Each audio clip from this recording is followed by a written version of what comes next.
Welcome to our program today. We're happy to have a special guest filmmaker, Sean Paltz, on our show today. Hi, Sean. Welcome to our show. Nice to be here. Sean is a film student at NCC, and he just finished a new film titled Sean Watches Phantom of the Opera. You seem to know a lot about the making of Phantom of the Opera. Where did you get this information from?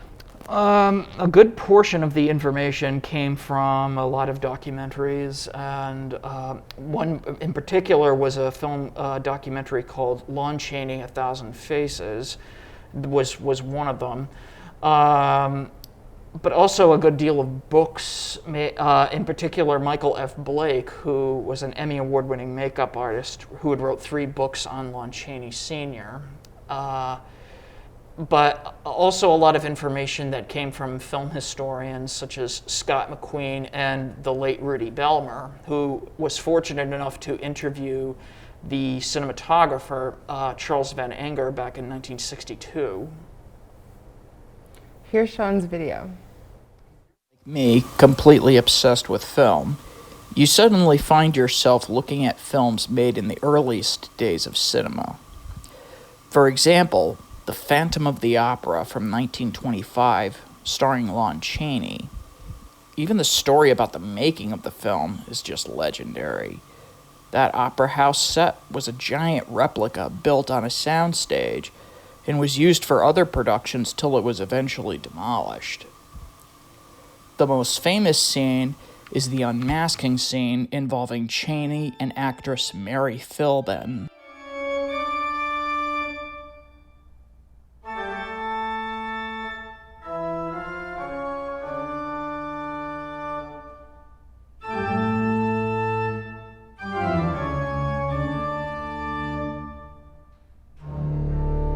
Chaney was a master in the art of makeup.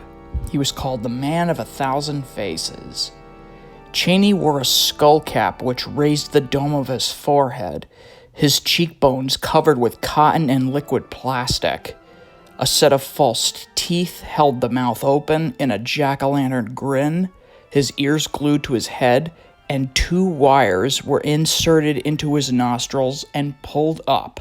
And according to cinematographer Charles Van Enger, sometimes it would bleed like hell, but they never stopped shooting. He'd suffer with it.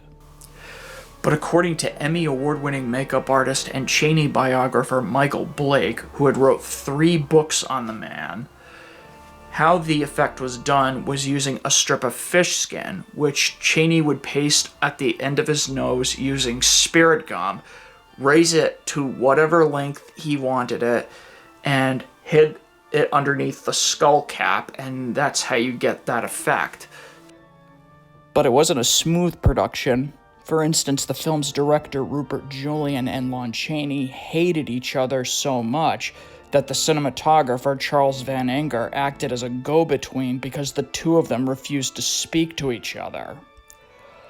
Also, the ending was shot under a different director, Edward Sedgwick. Nevertheless, the picture was a triumph. The most frequently viewed version of this film isn't what 1925 audiences saw. This is what 1925 audiences saw. The reason for this is that because in 1929, the film was reissued with sound, but the Phantom did not speak.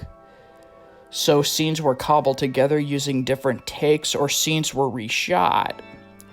The oldest surviving print of what 1925 audiences saw has been restored and put on Blu-ray and is in public domain, so you could watch it pretty much anywhere.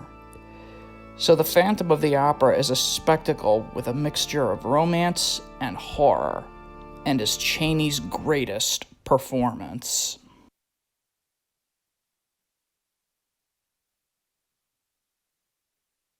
The original version of this movie was silent. Can you tell us about how audio technology changed around this time in Hollywood? Well, in the old days, sound wasn't done on film like we do today, where there's like a little strip along the side of the film and there's the soundtrack. In the old days, sound was recorded on big records, big, huge records that they were played in the theater, and they would play it, and this was like in the early days of talkies. So you had Vitaphone, and then you had sound equipment borrowed from other studios such as Fox and so forth. And on top of that, it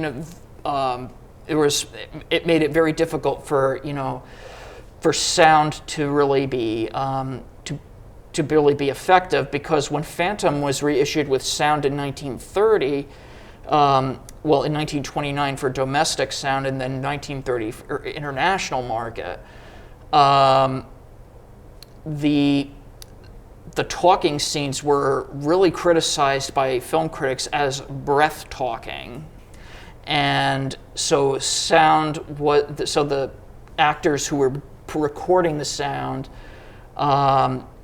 it sounded a bit, almost artificial, so to speak. They didn't. This was like in the early days of talkies, and a lot of actors had their careers ended with the coming of sound.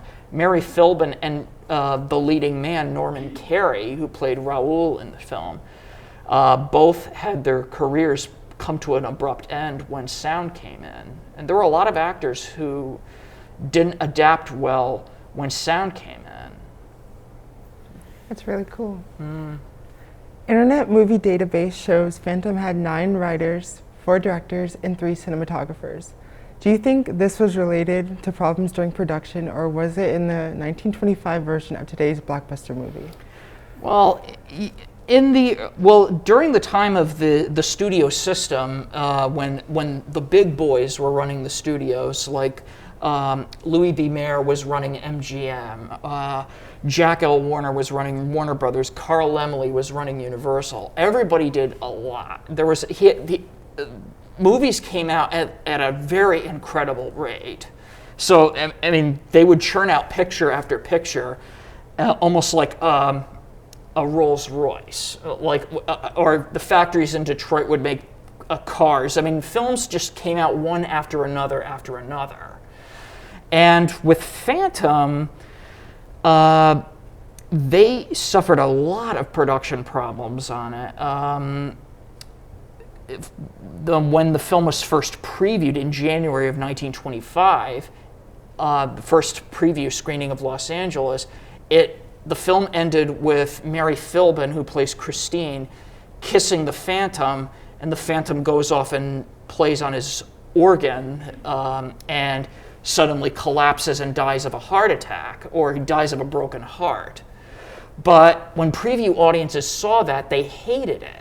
They just said, because at the time there was no, this film didn't really jumpstart the horror cycle, so there was no in demand of horror films like what Dracula became in 1931. So more people wanted more love story and less, more ghost story, less love story, so to speak. And eventually they had to go back and they had to reshoot under a different director. And so, because Rupert Julian had left the production, and one production manager was fired, and then they assembled all of these comedic scenes under director Edward Sedgwick, and then it was previewed in San Francisco, and it was so bad that it was literally booed off the screen, saying that the story dragged to the point of nausea. And then they got rid of that production manager, and then they had to reassemble whatever, because it was a complete mess by the time they finally released it in New York. But thank God the film, obviously it suffered from mixed reviews, but the film was a huge triumph, and Chaney's performance was lauded. And it's one of, if not the greatest silent film performances in the history of film. That was fascinating, Sean. Thank you. But that's all the time we have. Please join us next time for NCC News.